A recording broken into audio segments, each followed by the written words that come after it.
Ainda podemos considerar a Jovem Pan um dos maiores veículos de mídia desse país, o veículo que faz o jornalismo mais sério no país, né? Sua audiência mostra isso, seus profissionais mostram isso.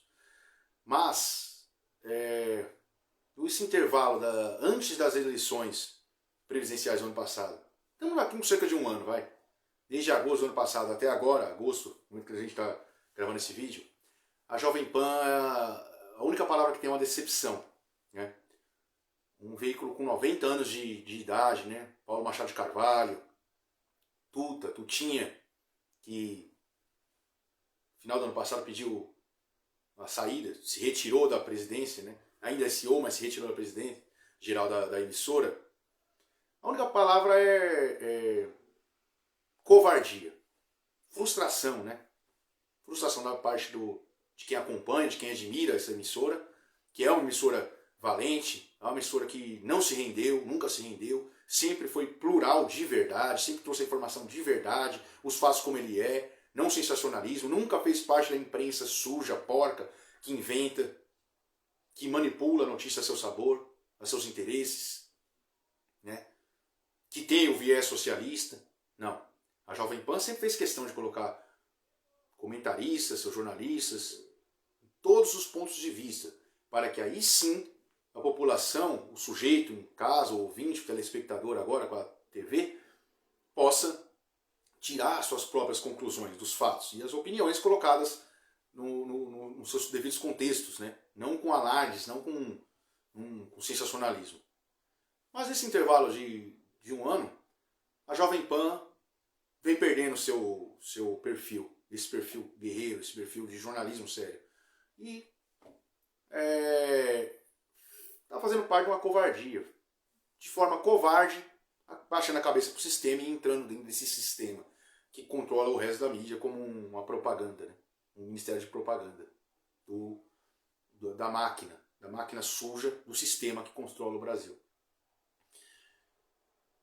Começou, a gente for lembrar bem, começou isso lá atrás, na época das eleições, quando o Xandão, o todo-poderoso Xandão, ameaçou, puniu a Jovem Pan, desmonetizou a Jovem Pan, até hoje está desmonetizada, né?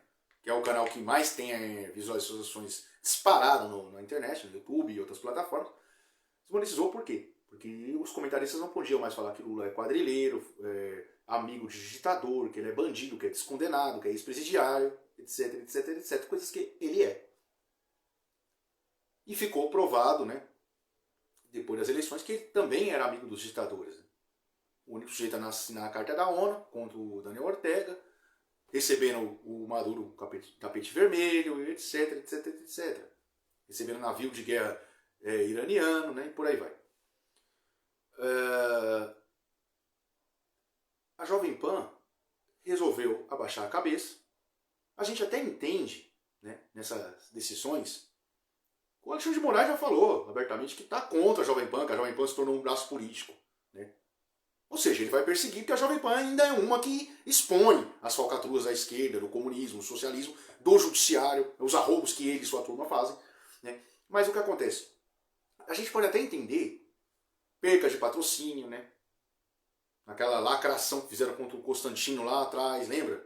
Quiseram colocar que ele era a favor de estupro, quando ele usou um exemplo com a filha dele, né? Sobre um caso que aconteceu, que de forma cafajeste usaram esse exemplo contra ele. Quando usaram também a lacração, covarde, lip giant, que é tudo de esquerda, tudo de esquerda. A mesma mídia que a Globo, o UOL é a mesma porcaria. São os canalhas, os patifes.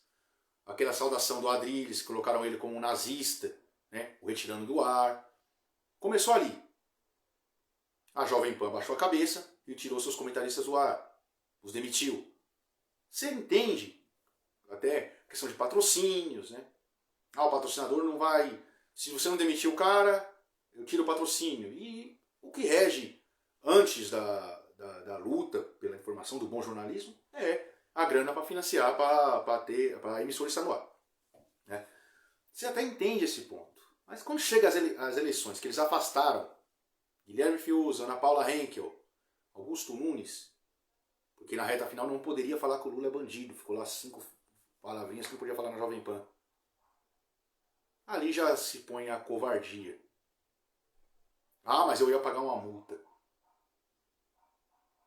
Uma multa está acima do caráter, da responsabilidade que tem, termo que tem com seus telespectadores, que dão essa audiência gigante para a Jovem Pan. Ninguém tá lá para ficar ouvindo balelinha de esquerda, Reinaldo Azevedo, Marco Antônio Villa. Por isso que a Jovem Pan tá lá, é pelos seus Augusto Nunes, pelos seus Fiuzas, Constantinos, Figueiredos. Não é pelo contrário, é pelo método que a Jovem Pan faz jornalismo. Não essa covardia. Afastaram. Pois é a demissão dos 3. Porque os 3 não se renderam. Porque o Augusto Nunes, quando voltou pro ar, falou. Leu, né? O Ministério Público mandou uma carta. Olha, a gente não proibiu, a gente só orientou que não pudesse falar. O Augusto falou no ar as frases. Então, se aqui pode, eu vou falar. Lula é bandido, é quadrilheiro, amigo ditador, etc, etc. Foi demitido. Ana Paula Reca, Fiuza, também, né, a equipe do Pingo nos Is, que é o programa da casa, programa de maior audiência da casa, mais respeitado da casa, né? Até hoje. Depois veio. Aí começou a leva. Rodrigo Constantino, Paulo Figueiredo, Zoe Martins, Carla Secato. Tem mais gente. O Superman. Tem mais gente aí. Tem mais gente. Todos demitidos. Por quê? Por falar mal do PT. Por falar que o judiciário sim, instalou uma ditadura, está perseguindo pessoas, está agindo fora da lei, está fazendo ações criminosas contra cidadãos brasileiros, contra mulheres, homens, idosos, crianças presos lá no tal do 8 de janeiro. Essa farsa do 8 de janeiro. Onde a turma do PT, ministro, estava lá ajudando. Flávio Dino, mentindo em CPI. Relatório falso da ABIN. Não, quem está preso são os 1000 patriotas lá. Os extremistas. E qual foi o mal desses comentaristas da Jovem Pan? Falar a verdade. Falar que Lula é amigo do ditador. Recebeu aqui na forma maior vergonha da história do país, recebeu o Nicolás Maduro, um assassino aqui.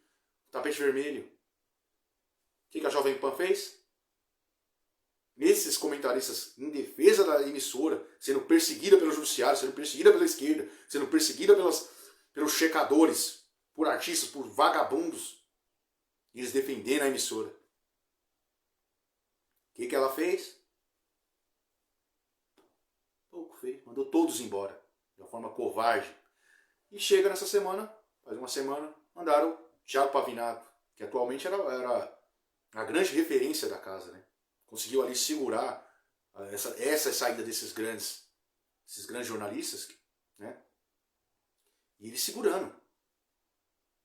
Uma figura realmente de respeito, o advogado Thiago Pavinato, um cara que fala muito bem, estudioso, tem seu posicionamento de forma correta, de forma sincera, não é extremista de lado nenhum. Mas foi e falou uma coisa correta, que qualquer cidadão de bem acompanha a sua fala. Olha o que ousou falar o Thiago Pavinato contra um desembargador. O que é um desembargadorzinho de M? A Jovem Pan ter medo do desembargadorzinho de M? E demitir um sujeito como o Pavinato, um sujeito honrado, um sujeito decente, mostrou a sua decência quando entregou seu crachá. E quando falou no ar. Ele falou no ar. Podem me demitir. A Jovem Pan pressionando diretores, pressionando que ele fizesse um pedido de desculpa a esse tal desembargador. E ele disse, estão me ligando aqui, eu não vou pedir desculpa. Por quê? Porque o Pavinato colocou honra e caráter acima de tudo, acima de um contrato, acima da mídia. A Jovem Pan pedindo para ele se pedir desculpa, se desculpar, se retratar com um sujeito ao vivo pelo fato do Pavinato ter chegado com força no seu comentário e correto. Falou que foi pouco ainda. Um desembargador que soltou um estuprador de uma menina de 13 anos e na sentença ainda colocou a culpa na menina. Dizendo que as drogas a faziam ir atrás de prostituição. Ora, meu Deus do céu. Se não bastasse já soltar um estuprador, o cara ainda coloca a culpa na vítima e uma criança. Dizendo que ela tinha ciência do fato. Se ela tinha ciência do fato, 13 anos, vamos colocar para dirigir carro, pô, para votar em político safado. O desembargador não é votado por ninguém, né? Se a filha dele fosse estuprada, esse safado, esse canalha desse desembargador, eu falo. Tem o nome dele aqui, eu vou botar na descrição. Ele ia fazer o quê? Ele ia liberar o cara e botar a culpa nela? Alguém acha isso? Foi o que o Pavinato falou. E a Jovem Pan fez o quê? Obrigar o cara a se retratar por isso? A Jovem Pan deveria dar todo o apoio. E ele ainda chamou para si um processo. Se o tal desembargador quisesse processar ele por danos morais. Por danos morais.